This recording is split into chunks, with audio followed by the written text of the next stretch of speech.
பாடினதில் வந்து ஒரு ஒரு ஸ்டான்ஸாகவும் சரணமும் பார்த்திங்கன்னா ஒரு ஒரு கதை. அது வந்து ஆண்டவருக்கு நம்ம நன்றி சொல்லலாம். இந்த மாதிரிலாம் பண்ணிங்களே ஆண்டவரே உங்களுக்கு நன்றி செலுத்துகிறோம். அதாவது ஃபஸ்ட்டு இது பார்த்திங்கன்னா எரிகோ மதில் அதெல்லாம் கதை ஒன்று ஒன்று இருக்குது, நான் சொல்கிறேன் அப்புறமா. ஒரே ஒரு சின்ன கதை மட்டும் இதில் சொல்கிறேன். அந்த மூணாவது இதில் பாடினதில் கோலியாத் நம்மை எதிர்த்து வந்தாலும் கொஞ்சமும் பயம் வேண்டாம். உங்களுக்கெல்லாம் பைபிள் தெரியாது. கோலியாத் யாருன்னு தெரியுமா? தெரியாது இல்லை உங்களுக்கு? சரி, இப்போது அந்த காலத்தில் தாவீதுன்னு ஒரு ராஜா இருந்தார். தாவீதுன்னு ஒருத்தர் இருந்தார். தாவீது ஆனால் ராஜா ஆகிறதுக்கு முன்னாடி ஆடு மேய்ச்சிட்டு இருந்தாப்புல. அப்போது அவரோட அண்ணா எல்லாம் தாவீது கொஞ்சம் குள்ளமான ஆள். அவங்க அண்ணா எல்லாம் வந்து மொத்தம் 7 பேரில் 7வது பையன்தான் தாவீது. அவங்க அண்ணா எல்லாம் எங்கே இருந்தாங்கன்னா சவுலுங்கள ராஜா கிட்ட யுத்த வீரர்களாக இருந்தாங்க. அவங்கெல்லாம் சண்டைக்கு போகிற ஆட்கள், பெரிய பெரிய ஆட்கள் இருப்பாங்க. அவங்க உடம்பெல்லாம் இது அந்த என்ன சொல்கிறது, அந்த இரும்புனால் போட்ட கவசம்லாம் வச்சுக்கிட்டு கத்தியால் வச்சுக்கிட்டு அந்த மாதிரி சண்டை போடுற ஆட்கள் அவங்க அண்ணா எல்லாருமே. அப்போ அவங்கெல்லாம் யுத்த வீரர்கள். அவங்க அப்பா என்ன ஒரு நாள் சொல்கிறாரு, நீ போடா, நீ போயிட்டு அண்ணாக்கெல்லாம் அங்கே யுத்த இதில் இருக்கிறாங்க, அவங்களுக்கு சாப்பாடு கட்டி எடுத்துகிட்டு போ, சின்ன பையன் இல்லை அதனால சாப்பாடு கட்டி எடுத்துகிட்டு போன்னு அனுப்புகிறாரு. அனுப்புகிறவன பார்த்தீங்கன்னா அவன் போகிறான். அங்கே போனால் எதிரி நாட்டிலேருந்து ஒருத்தன் கிட்டத்தட்ட 10-11 அடி ஹைட் இருப்பான்னு சொல்கிறாங்க. அவ்வளோ பெரிய ஒருத்தன், அவ்வளோ தடியாக, அவ்வளோ பெருசாக, ஃபுல்லாக உடம்பு ஃபுல்லாக அந்த இரும்புனால அவனோட அந்த கவசம் எல்லாம் கைக்கு இதெல்லாம் போட்டு அப்படியே மூடிட்டு இருக்குது. அவன் வந்து நிற்கிறான். இஸ்ரவேலில் ஒரு ஆம்பளை இல்லையா, என்னை தோக்கடிக்க முடியாதா அப்படின்னு சொல்லிட்டு சவால் விட்டுட்டு இருக்கான். அது நீங்கள் என்ன ஆண்டவரை நீங்களாம் துதிக்கிறீங்க, என்ன ஆண்டவரை நீங்கள் இது பண்ணுறீங்க அப்படின்னு சொல்லிட்டு என்ன ஜெயிக்கிறதுக்கு ஆள் இல்லையான்னு சவால் விட்டுட்டு நிற்கிறான் ஒருத்தன். இந்த இஸ்ரேல் ஜனங்க இருக்காங்க பார்த்தீங்களா, அந்த தாவீதோட அண்ணன், அவங்க அந்த போர் வீரர்கள்லாம் இருக்காங்கல்ல, அவங்களாம் பயந்துட்டு இருக்காங்க. இவனை பார்த்தோன்னா ஐயோ இவன் கொன்றுவானே, நம்மளை அடிச்சிருவானே அப்படின்னு சொல்லிட்டு பயந்துட்டு இருக்காங்க. அப்போது இவன் வரான், தாவீது வராரு. தாவீது வந்த உடனே பார்க்குறான், யாரா அது, இவன் ஒருத்தன் கத்தின்னு கிடக்குறான், இவங்கெல்லாம் இப்படி இது பண்ணிட்டு இருக்கானே, அதுவும் என்ன பண்ணுறான், ஆண்டவர், என்னோட ஆண்டவரை தூஷிக்கிறானே, என்னோட ஆண்டவரை தப்பு சொல்கிறானே, எனக்கு எல்லாம் செஞ்ச ஆண்டவரை வந்து தப்பாக பேசிட்டு இருக்கான், இவங்கெல்லாம் கேட்டுட்டு இருக்காங்களேன்னு ராஜாவை பார்த்தா ராஜாவும் உள்ளே போய் உட்காந்துட்டு பயந்துட்டு உட்காந்துருக்கிறாரு. அவனை யாருப்பா எதுக்குறது, அவ்வளோ பெருசாக இருக்கிறான், அவன் நம்மளை அடிச்சு போட்டுருவான், அவன் பேர் தான் கோலியாத்து, அந்த அவ்வளோ பெருசாக நிற்கிறான் பாருங்க, அவன் பேர் தான் கோலியாத்து. அப்போ அவனை யாருப்பா நம்ம இது பண்ண முடியும், நம்மளெல்லாம் அவனை எதிர்க்க முடியாதுன்னு சொல்லிட்டு பயந்துக்கிட்டு எல்லாரும் நிற்கிறாங்க. அப்போது இவன் சொல்கிறான், அவன் என்ன, அவன் ஒரு நாய், அவன் நான் சிங்கத்தெல்லாம் இது பண்ணியிருக்கேன், அவனை அடிக்க முடியாத என்னால், நான் அவனை சாவடிக்கிறேன் பாருங்க அப்படிங்கிறான். ஒன்று அப்படியா அப்படின்னு யாரோ ஒருத்தன் முன் வந்தானேன்னு சொல்லிட்டு அந்த சவுலுங்கிறாரு, ராஜா சவுல் வந்து ஒருத்தன் முன் வந்திருக்கானேன்னு சொல்லிட்டு அவனோட தன்னுடைய கவசம்லாம் இருக்கும் இல்லையா, அந்த கேடகம், அந்த இது ஈட்டி, அந்த கத்தி எல்லாமே அவனுக்கு என்ன போட்டுக்கிட்டு தலை இதுலேருந்து எல்லாமே போட்டுக்கிட்டு நிற்பானோ அந்த இதெல்லாம் கொடுத்து இவனை போட்டுக்க சொல்கிறாங்க. ஏன்னா அவன் அடிச்சுட்டா இவன் சாகாமல் இருக்கணும்ல, அதனால் என்ன பண்ணுறான், அவனோடது கொடுக்குறான். கதையில் முதலே படிச்சிங்கன்னா சவுல் வந்து ரொம்ப ஹைட்டான ஆள், இஸ்ரவேல் ஜனங்களுக்கு எல்லாருக்கும் நடுவில் ஒரு தலை ஜாஸ்தியாக இருந்தானா, அதாவது ஹைட், அவ்வளோ ஹைட் அவன். அப்படி தான் அவனை ஃபஸ்ட்டு சவுலை வந்து ஆண்டவர் தேர்ந்தெடுக்கிறாரு. அப்போது அவ்வளோ ஹைட்டான ஆள், அவ்வளோ உடம்பு இருக்கும் சவுலுக்கு, கண்டிப்பாக ராஜாவாக இருந்தனால உடம்பு நல்லா இருந்திருக்கும். ஆனால் தாவீதோ குள்ளமான ஆள், சின்ன பையன், அவன் குள்ளம் இல்லை, சின்ன பையன், கொஞ்சம் ஹைட் கம்மி தான். அப்போ அவனோட அந்த ஆளோட வஸ்திரம் எப்படி இவனுக்கு பத்தோம், ஆர்மர் எப்படி பத்தோம், கவசம்லாம் பத்தாது. போட்ட உடனே எல்லாம் அப்படி மூஞ்சில் ஹெல்மெட், நம்ம குழந்தைங்களாம் ஹெல்மெட் எடுத்து நம்ம ஹெல்மெட் எடுத்து போட்டால் எப்படி இருக்கும், மூஞ்சியை மாற்றிக்கிட்டு இப்படி இருக்கும். அந்த மாதிரி அவனோட ட்ரெஸ் எல்லாம், ரெண்டாவது வெயிட் வேறு, அந்த வெயிட்லாம் என்னால், ஏன்னா அவன் வந்து யுத்த வீரன் கிடையாது, அவன் சாதாரண ஆடு மேய்க்கிறவன். அவன் என்ன சொல்கிறான், ஐயோ இதெல்லாம் தூக்கிட்டு என்னால் போக முடியாது, நான் பார்த்துக்கிறேன், நான் போகிறேன், நான் ஆண்டவரோட நாமத்தை எடுத்துக்கிட்டு போகிறேன் அப்படின்னு சொல்லிட்டு அவன் போகிறான். யெகோவா நாமத்தை எடுத்துக்கிட்டு நான் சண்டைக்கு போகிறேன்னு சொல்லிட்டு, என்ன எடுத்துகிட்டு போனாங்கிறீங்க, நம்ம அந்த குரங்கெல்லாம் ஓட்டுறது, அது பேர் என்ன, உண்டிக்கோல் இருக்கும் பார்த்தீங்களா, உண்டிக்கோலும் ஒரு 5 கல்லும் தான் எடுத்துகிட்டு போனானா. 5 கல், நாய் அடிக்கிற மாதிரி, குரங்கு அடிக்கிற மாதிரி, இந்த மாதிரி விலங்குகளை அடிக்கிற மாதிரி 5 கல்லும் ஒரு உண்டிக்கோல் மட்டும் எடுத்துக்கிட்டு அவன் சண்டைக்கு போகிறான். யார் கூட, 11 அடி ஹைட்டு நிற்கிறான் அந்த ஆள், மனுஷன். இப்போல்லாம் 6 அடி ஆளே எப்படி நம்ம திரும்பி பார்க்குறோம், அவன் 11 அடினா பார்த்துங்க, இவ்வளோ திடகாத்திரமாக இருக்கிறான், எல்லாத்தையும் போட்டுட்டு கவசம்லாம் போட்டுக்கிட்டு பயங்கரமாக நிற்கிறான், கையில் வேற ஒரு கத்தியை வச்சுட்டு நிற்கிறான். இவன் சொல்கிறான், நீ எப்படிடா, அவன் ஓடி வரான் தாவீது, நீ எப்படி என்னோட ஆண்டவரை நீ தப்பு சொல்லுவ, நான் பார் ஒன்றை சாகடிச்சு உன் கத்தியாலே உன் தலையை வெட்ட வேண்டாம் அப்படிங்கிறான். எல்லாம் சிரிக்கிறாங்க, ஏன்னா அவங்களுக்கு தெரியாதுல்ல. அண்ணா எல்லாம் சொல்கிறான், டேய் வந்தியா, சாப்பாடு கொடுத்தியா, போடா, எதுக்குடா வந்து சாவ போகிற, அப்புறம் உன் அப்பாவுக்கு யாரா பதில் சொல்கிறது, கிளம்புடாங்கிறாங்க.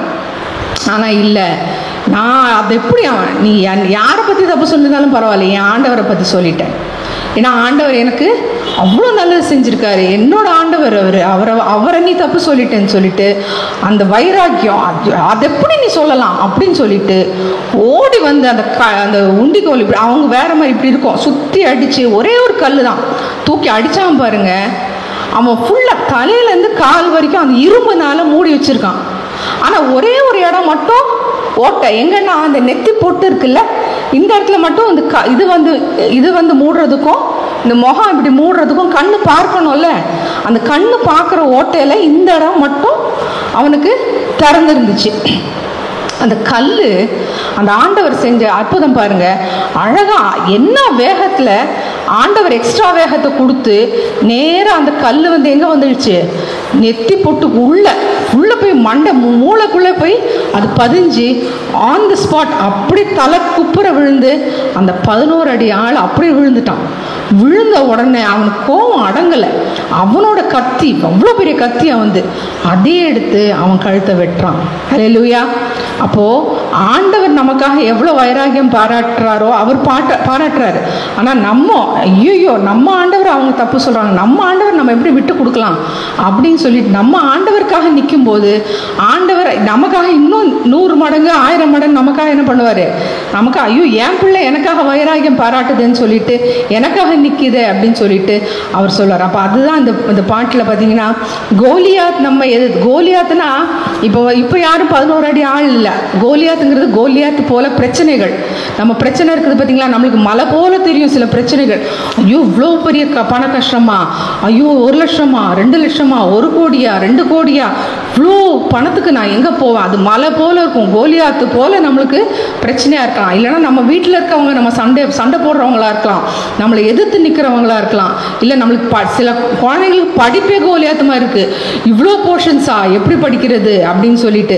சிலருக்கு வேலை ஸ்தலங்களில் ப்ரமோஷன் கிடைக்காது, இவ்வளோ வேலை செய்யணுமா செஞ்சாதான் ப்ரமோஷன் அப்படின்னு சொல்லிட்டு அந்த கோலியாத் போல பிரச்சனைகள் நம்மளுக்கு எதிராக வந்தாலும் நம்ம கொஞ்சம் கூட என்ன பண்ண வேண்டாம், பயப்படவே வேணாம். யார் இருக்குது நம்ம கூட, இயேசு என்னும் நாமம் உண்டு. அந்த இயேசுங்கிற நாமம், இயேசுவே என்னை காப்பாற்றுங்க, இயேசுவே எனக்கு இதில் வழி நடத்துங்க, இயேசுவே என்னை கொண்டு செல்லுங்க அப்படின்னு ஒரு வார்த்தை நீங்கள் சொன்னீங்கன்னா போதும், அவங்க என்ன ஆகுமா, இன்றே என்ன பண்ணுவோமா, ஜெயித்துடுவோமா. அவர் நாமத்தை கூப்பிட்டா போதும்.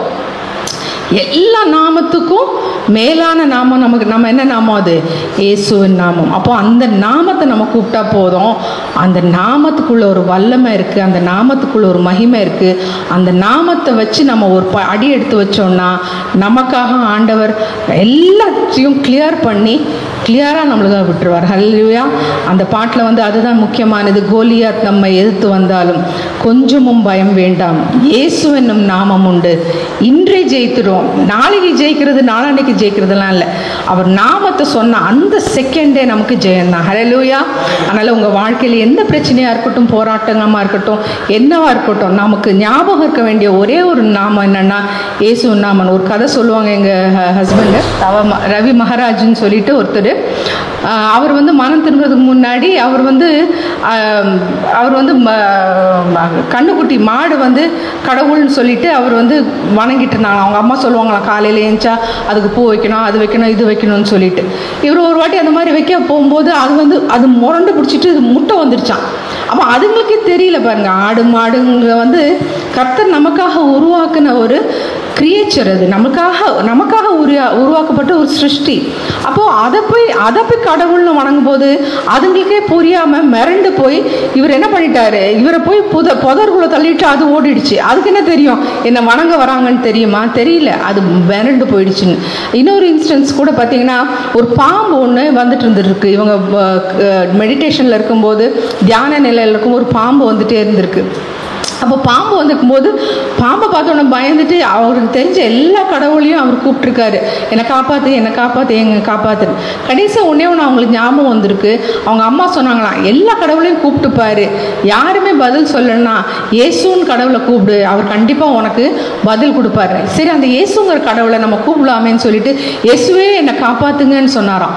அப்படியே அந்த அந்த நிமிஷத்தில் அந்த பாம்பு அப்படியே பின்னால் திரும்பி போயிடுச்சு அப்படின்னு சொல்லிட்டு. அப்போது எல்லா நாமம் நிறைய இருக்குது. நாமங்கிறது பேர். நம்ம உலகத்தில் எத்தனையோ கடவுள்கள் வச்சுருக்காங்க. கிரேக்க நாட்டில் பார்த்திங்கன்னா அவங்களுக்குன்னு ஒரு செட் இருக்குது, இது ரோமன் இதில் இருக்குது. எல்லா நாட்டிலையும் அவங்கவுங்க கலாச்சாரத்துக்கு ஏற்ற மாதிரி அவங்கவுங்க கடவுளை வச்சு வணங்குக்காங்க. ஆனால் இதெல்லாம் சிருஷ்டி தான், எல்லாம் நம்ம கடவுள் ஏற்படுத்தின ஒன்று, அது நம்ம வணங்குறதுக்கு இல்லை. அதுங்க எல்லாத்தையும் நம்மளையும் அதுங்களையும் கிரியேட் பண்ண உருவாக்குன தேவன் ஒருத்தர். அவரோட நாமம் என்னன்னா ஆண்டவராகிய இயேசு கிறிஸ்து மாத்திரமே. ஹல்லேலூயா. முதல் வாரத்துக்கு வந்திருக்கிறோம், நமக்கு திருவிருந்திருக்கு. இந்த கர்த்தருக்கு உள்ளாக நம்ம ஞானஸ்தானம் எடுத்தவங்க கர்த்தருக்காக நம்ம இந்த பந்தி பண்ணப்பட்டிருக்குது. இது எதுக்குன்னா, கர்த்தர் எனக்காக செஞ்சார். என்ன செஞ்சார், எனக்காக மரிச்சார். நான் சாக வேண்டிய இடத்துல அந்த சிலுவை மரணம், அந்த கோரமான மரணத்தை நான் தான் என்னதான் கொண்டு போய் பலியிட்டிருக்கணும் நான் பண்ண பாவத்துக்கு. அப்படின்னாலும் அந்த பாவம் நிவர்த்தியாக இருக்காது, பாவம் சரியாக இருக்காது. அவ்வளோ பாவம் நான் டெய்லி ஒவ்வொரு ஆளும் சொல்லலாம், யாருமே நான் இன்னி பாவம் செய்யலைங்க அப்படின்னு. 1 மணி நேரம் ஒரு மனுஷன் பாவம் செய்யாமல் இருக்க முடியாது. ஏன்னா அவன் சிந்தனைகள் இருக்கட்டும், அவனோட பேச்சாக இருக்கட்டும், ஏதோ ஒரு விஷயத்தில் அவன் பாவம் செஞ்சுட்டு தான் இருக்கிறான். அப்போது அது எல்லாத்துக்கும் சேர்த்து ஒரே டைம் ஒரே வாட்டி நீ பண்ணது பரவாயில்லையா, நீ செஞ்சிட்டியா பரவாயில்ல, என்ன நம்பு, நான் உனக்காக சிலுவையில் மரித்தேன், அதை நம்பு, எல்லாமே என்ன ஆகிடும், வாஷ் அவுட் ஆகிடும், கிளியர் ஆகிடும். நம்ம அழுக்கு பாத்திரத்தை தண்ணி ஊற்றி சபீனாவை போட்டு தேய்ச்சி கழுவி எடுத்துகிற மாதிரி சுத்தமாகிடும். அதில் கூட சம்டைம் சபீனா அழுக்கு ஓட்டின்னு இருக்கும். ஆனால் அப்படி இல்லை, ஆண்டவரோட ரத்தம் நம்மளை கழுவும் போது அப்பொழுக்க ஒரு டாட் கூட பிசாசு நம்மள்கிட்ட இவ தப்பு அப்படின்னு சொல்கிறதுக்கு இல்லை. நான் வந்து இயேசுவின் பிள்ளை, அவரோட ரத்தத்துக்குள்ளே மறைஞ்சு நான் ஆண்டவரை துதிக்க போகிறேன், ஸ்தோத்தரிக்க போகிறேன்னு சொல்லிட்டு அவருக்குள்ளே போனால் ஆண்டவருக்கு அவங்களுக்கு இந்த கோலியாத்தெல்லாம் ஒன்றுமே இல்லை. இதெல்லாம் செங்கடெல்லாம் கதை அடுத்த வாரத்தில் சொல்கிறோம், ஒரு கதை. பட் இந்த கதை இது கோலியாத் மாதிரி. நான் கோலியாத் மாதிரி இப்போ இந்த நேரத்தில் நம்ம கண்களை மூடி ஒரே ஒரு பாட்டு பாடுவோம். இந்த பாட்டை கூட நம்ம திருப்பி பாடலாம். அந்த 2 ஸ்டான்ஸா பாடலாம். நம்ம நன்றியால் துதிப்பாடு. நம்ம அந்த டைமில் கண்ணை மூடிட்டு கோலியாத் போல பிரச்சனை எது வந்தாலும் ஆண்டவரே நீங்கள் இந்த வாரத்தில் எனக்கு எல்லாத்தையும் சரி, இந்த வாரத்தில் இல்லை இனிமேல் என் வாழ்க்கையில் எல்லாத்தையும் சரி பண்ணி தர போறீங்கன்னு சொல்லிட்டு நன்றி